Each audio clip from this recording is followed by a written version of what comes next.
변화에는 진심을 담고 선언해야 합니다. 사람의 속은 알 수 없으니 사람에 대한 판단 잣대는 결국 언행인 거죠. 다시 말해서 행동이 변하면 사람은 바뀐 것입니다. 한때 임원으로 모셨던 분 이야기를 짧게 하겠습니다. 그가 직접 행동으로 보여줬던 변화 선언은 아직도 강한 인상으로 남아 있습니다. 그는 30년 가까이 한 직장에서 승승장구 해온 터라 자부심이 대단했습니다. 하지만 본인에 대한 평가만큼은 귀를 기울여 받아들이려고 노력했습니다. 평가 중에서 부하 직원들로부터 받는 평가는 누구나 불편하게 여기기 마련입니다. 아무래도 다른 평가를 실시하면 장점뿐만 아니라 단점이 더 많이 제기되기 때문입니다. 어떤 면에서 다른 평가는 제왕을 향한 민정봉기처럼 여겨지기도 합니다. 그 역시 받아든 결과에 당황하고 고민이 깊어졌을 텐데 흥미롭게도 변화 선언이 나왔습니다. 이렇게 부장들은 모두 소집한 자리에서 본인의 장점을 나열하는 문서를 스크린에 띄웠습니다. 부장들은 놀랐지만 내시 쾌재를 부르기도 했을 것입니다. 속마음을 시원하게 대변하고 있었으니 말입니다. 또 변화선언 행사는 회사 근처 식당에서 진행되었습니다. 다소 이런 시간이라 손님이 없었고 직접 양해를 구해 빔 프로젝트까지 설치했습니다. 숨기고 싶은 치부가 드러나는 자리였지만 그는 떳떳했습니다. 어쩌면 그 자리는 더 큰 리더가 되기 위한 출발선이었는지 모릅니다. 앞으로 구체적으로 어떻게 행동의 변화를 줄 것인지 진지하게 발표했습니다. 이후 계속 지켜본 결과 그는 진짜 그의 설계대로 변하기 시작했고 또다시 성공대로를 달리기 시작했습니다.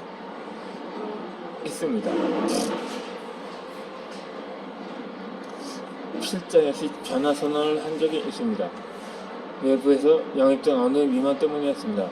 경쟁사에서 이직한 후 유독 전 회사 경험담을 많이 언급했는데 부하 직원이 거의 다가 거부감을 갖게 되었던 것입니다. 다른 인원들과의 관계도 그리 원활하지 못했고 적극적으로 비호하는 참모습도 없다 보니 계속 공격을 받는 일이 많아졌던 거죠.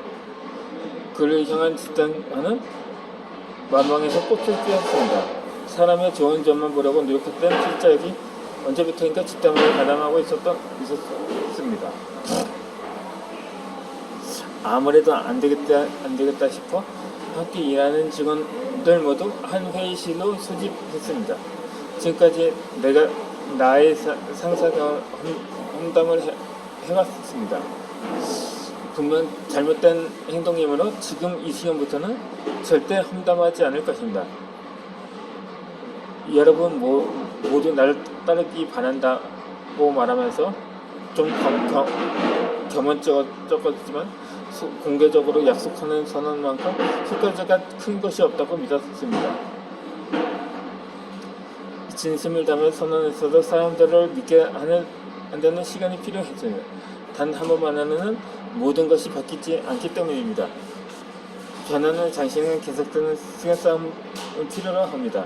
나도 모르게 거북등처럼 단단하신 습관과 태도를 어찌 하루아침에 바꿀 수가 있겠나요?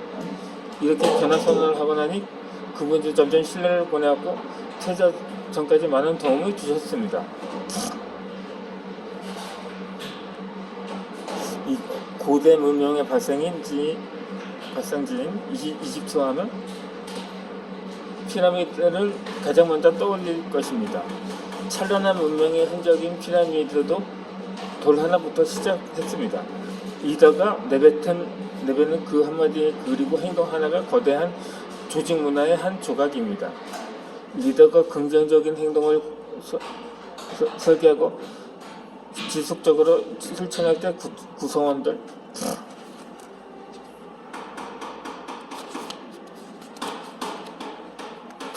여러분들은 비전을 확인하고 동참합니다.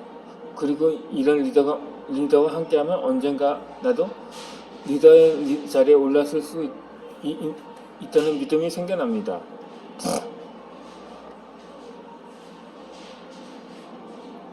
기업도 사람처럼 성장하면서 반드시 진통을 겪습니다. 이미 성공한 리더가 큰 성장을 위해 스스로 채찍을 가한다면 이보다 더 좋은 진통은 없을 것입니다.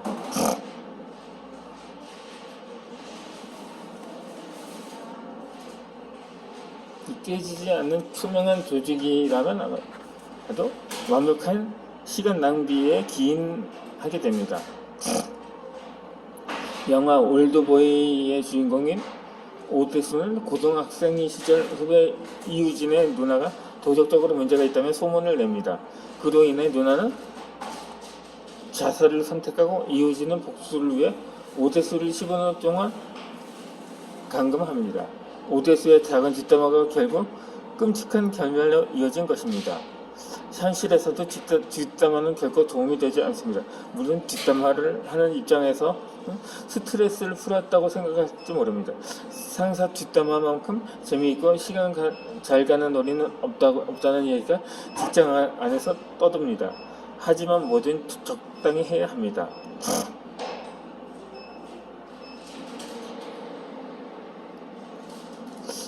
어느 조직이든 뒷담화와 소문은 일상입니다.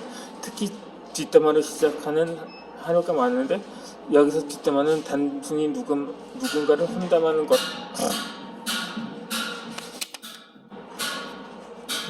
것만 의미하는 것은 아닙니다. 오해와 추측을 불러일으키는 상황 때문에 구성원들은 시간을 낭비하게끔 만드는 비정상적인 업무 스트레스를 포함합니다.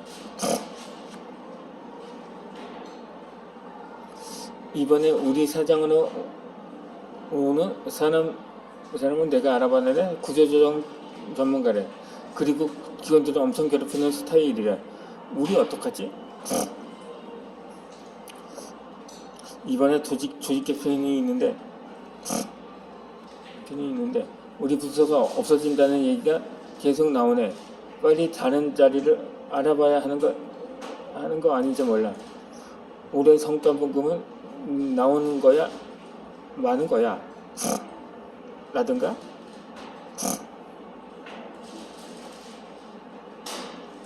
이 회사는 어떻게 돌아가는 건지 전혀 알 수가 없어. 좀 알아야 대비도 하시지. 나 원참.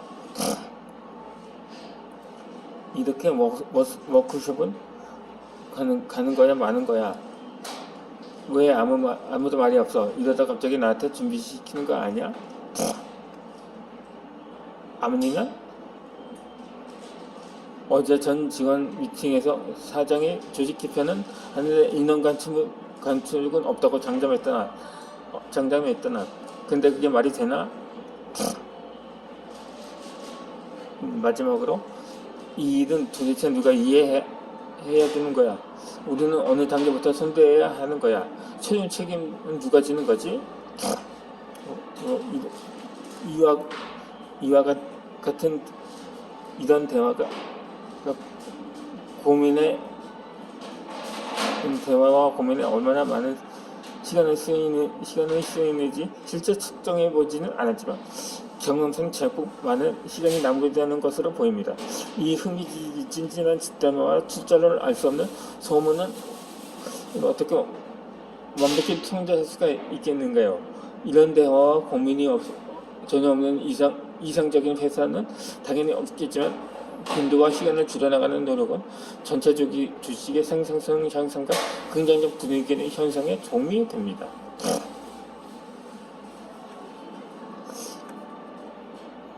지금처럼 전 세계가 선생님이지만 잘해도 칭찬을 받는 상황에서 내부 조직원이 쓸 수 없는 의미를 갖지 않고 생산적인 일에 시간을 쓴다면 얼마나 좋을까요? 업무 시간 낭비를 줄일 수 줄수 방법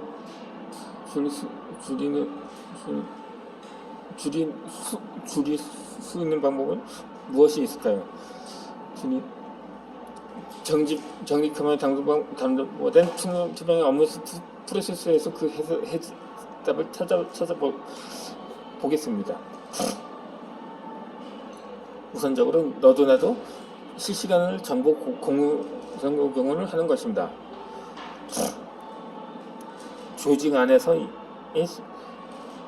소문이 생산되고 확대되는 이유는 무엇인가요? 첫 번째로 누군가 무심코 혹은 정보력을 자랑하기 위해 내뱉는 말이라는 것입니다. 두 번째는 누가 봐도 뭔가 일이 벌어지고 있다는 직감을 만드는 잦은 임원 회동이 있습니다. 다섯 번째로는 인간의 호기심입니다. 이처럼 조직 생활을 해본 사람이라면 동의할 것입니다. 나와 어느 정도 관련성이 있어 보이면 다른 일은 제치고 당장 진상을 파악해야 합니다. 소문이 돌기 시작하면 조직은 일제히 소문 진상 위원회가 열립니다. 저마다 정보가 있다고 떠벌리고 정보가 없는 사람들은 귀를 활짝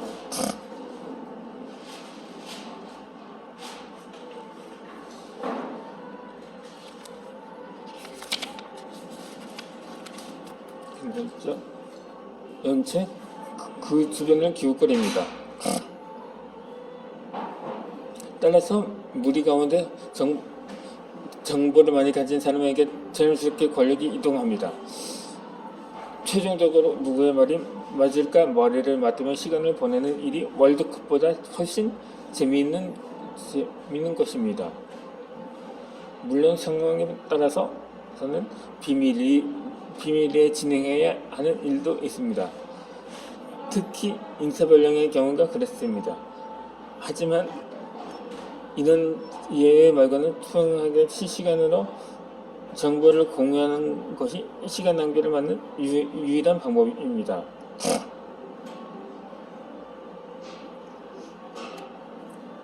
꼭 월드컵만 재밌는 것 같지 아니죠?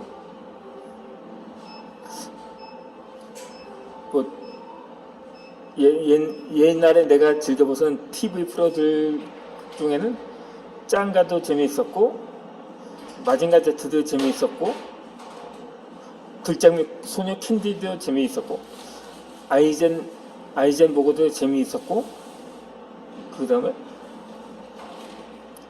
조선왕조 500년도 재미있었고 물보라도 재미있었고 욕망의 문도 재미있었고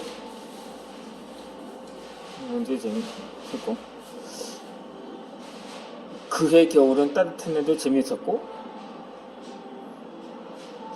80일간의 세계 일주도 재미있었고 딱따구리도 재미있었고 통과제리도 재미있었고 마이티 마우스도 재미있었고 무풍지대도 재미있었고